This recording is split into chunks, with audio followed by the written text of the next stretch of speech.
পবিত্র রমাদান মাসে আমরা আসলে ঈদকে উপলক্ষ করে ঈদের ছুটিতে যানজটের সম্ভাবনা সেক্ষেত্রে আমাদের গোবিন্দগঞ্জ উপজেলা রংপুর বিভাগের প্রবেশদ্বার স্বাভাবিকভাবে এখানে ঈদের সময় বাড়ি আসে এবং উৎসবমুক্ত পরিবেশে তারা আশা করে যে ঈদে বাড়িতে যানজটমুক্তভাবে হয়রানি ছাড়া।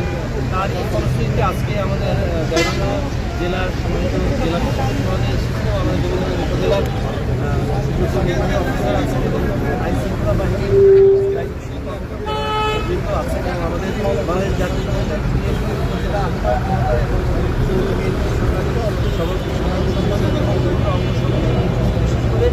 শ্রমিক ইউনিয়ন এবং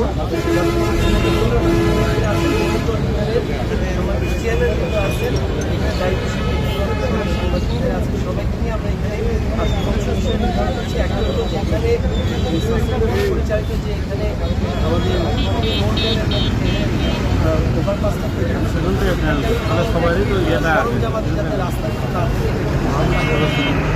থেকে আমরা বলি রংপুর মানে বগুড়া থেকে রংপুর যেতে এখানে মোট মিলে একটা নির্দিষ্ট দূরত্ব বজায় রেখে চার মাসে বড় যানবাহনগুলো না দাঁড়ায় প্যাসেঞ্জার নামানোর জন্য সেক্ষেত্রে এবং পশ্চিমে যদি মেদিনীপুর করি সেখানে কিন্তু মোট 4 মাসের নির্দিষ্ট দূরত্বে গিয়ে তারপরে প্যাসেঞ্জার ওঠানামা করে সেক্ষেত্রে আমাদের নিরাপত্তার বিষয়টা আসতে পারে এবং সংশ্লিষ্ট কর্তৃপক্ষকেও সেই বিষয়টা নিশ্চিত করা হয়েছে।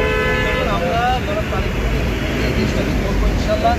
মাননীয় যোগাযোগ সড়ক পরিবহন মন্ত্রী থেকেও আমাদেরকে যে দিক নির্দেশনা দিয়েছেন তারই লক্ষ্যে আমরা এটা শুধু আপনার প্রশাসন এবং আইন শৃঙ্খলা বাহিনীরা আমরা নিজেরাও কাঁধে কাঁধ দিয়ে এই বিষয়গুলো নিরাপত্তা এবং যানবাহন বিষয়গুলো সর্বাত্মক মানে ব্যবস্থাপনা তো দরকার সেগুলো আমরা সবাই কাঁধে কাঁধ দিয়ে নিশ্চিত করবো। এই ব্যাপারে আমরা প্রতিশ্রুতিবদ্ধ হয়েছি, সেটা আমরা সরকারি দেখার আপনারা সবাই অনুগ্রহ করে সবাই যে নির্দেশনাগুলো এখানে ইনশাল্লাহ একটা ওয়াচ টাওয়ার এবং কন্ট্রোল থাকবে যেখান থেকে মাইকিংয়ের মাধ্যমে সেটা জানানো হবে, এগুলো আপনারা একটু অক্ষরা করে পালন করবেন। অন্য কাউকে যদি দেখেন ব্যবসা করছে আপনারা নিজেরাই তাদেরকে সংশোধন করে এই যাত্রী পরিবহন এবং যাতায়াতের ব্যবস্থাটা যাতে নির্বিঘ্ন হতে পারে হয়রানি ছাড়া হতে পারে এই আপনি নিশ্চিত করুন। সবাই সহযোগিতা এই আশা ব্যক্ত রেখে আপনাদের নিয়ে নিচ্ছি এবং জনাব তারেক রহমানের পক্ষ থেকে আপনাদেরকে সবাইকে আগামী ঈদ মোবারক জানাচ্ছি। ঈদ মোবারক সবাইকে ধন্যবাদ। বাংলাদেশ জাতীয় ধন্যবাদ। আসসালামু আলাইকুম ওয়া রাহমাতুল্লাহ।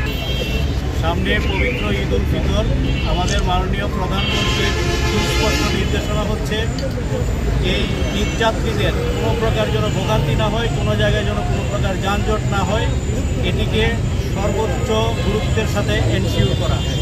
আপনারা জানেন যে গোবিন্দগঞ্জ হচ্ছে এই রংপুরের 8টি জেলার প্রবেশদ্বার। এই গোবিন্দগঞ্জে এই অংশটিতে যেহেতু আপনার প্রকল্পের কাজ চলমান আছে, এখানে একটু রাস্তাটা ন্যারো অবস্থায় আছে, এখানে একটা যানজটের সম্ভাবনা থাকে।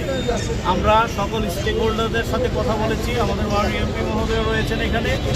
আমরা একটা ব্যাপারে সবার সাথে কথা বলে বিষয়টিকে আমরা একটা ব্যাপারে স্থির করতে পারছি যে এখানে যানজট নিরসনের জন্য এবং কোনো প্রকার যানজট যেন এখানে না হয় গোবিন্দগঞ্জে, সেই বিষয়টি আমরা শতভাগ নিশ্চিত করব এবং এটির জন্য আমাদের যা যা প্রয়োজনীয় সমস্ত ব্যবস্থায় আমাদের সকল ডিপার্টমেন্ট মিলে, আমাদের সাসেক প্রকল্প রয়েছে, আমাদের পুলিশ বিভাগ রয়েছে, আমাদের লোকাল অ্যাডমিনিস্ট্রেশন রয়েছে, সবাইকে নিয়ে এবং আমাদের এখানকার লোকাল যে জনপ্রতিনিধি রয়েছে এবং আমাদের যে মোটর শ্রমিক ইউনিয়নের যে আমাদের নেতৃবৃন্দ রয়েছে, রাজনৈতিক নেতৃবৃন্দ রয়েছে, সবাইকে নিয়ে আমরা কাজ করে এই জায়গাটিকে যানজট মুক্ত রাখার জন্য আমাদের সর্বোচ্চ প্রায়োরিটি দিয়ে আমরা কাজ করব, যাতে নির্বিঘ্নে এবং যানজট মুক্তভাবে এই অঞ্চলটিকে সবাই পাস করে যেতে পারে এবং এই উত্তরবঙ্গের প্রবেশদ্বার এই গোবিন্দগঞ্জে